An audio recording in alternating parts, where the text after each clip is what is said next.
or they struggle with, how to like make it after that first, gig fails or whatever, like all those things. The number one thing that comes to mind when I hear about the struggle is honestly their ability to see and feel like a person, an identity outside of their creative life. The struggle is this all there is, right? The struggle is not, can I make it as a singer? Can I make it?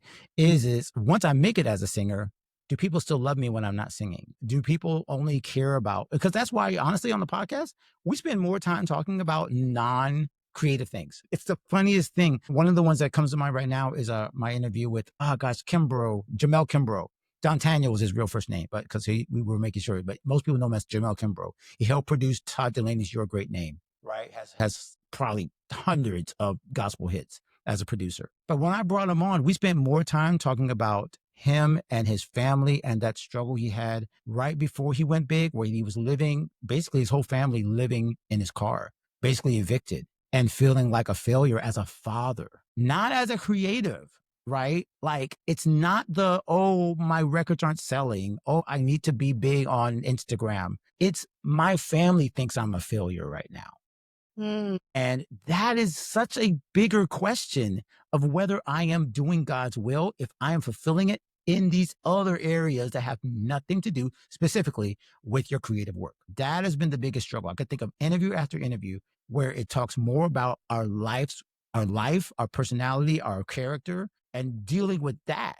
And then the creative stuff comes later. It's just like you just said, literally, right? The discipline, the character. How am I doing?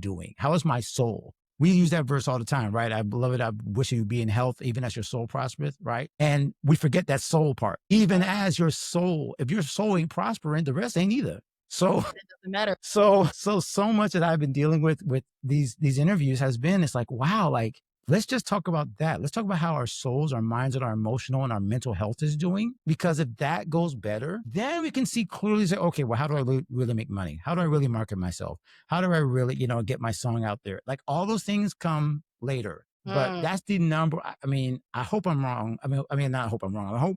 I hope that other people don't think I'm wrong or they go listen to all my episodes. Like, that's not what you're talking about.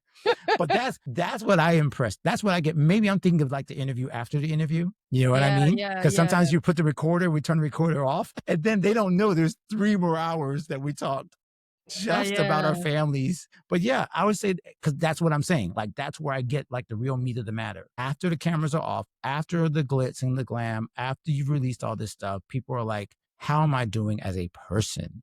And so that part, I think, is where creatives, again, because we live public lives, because everybody sees the Instagram face and the filter,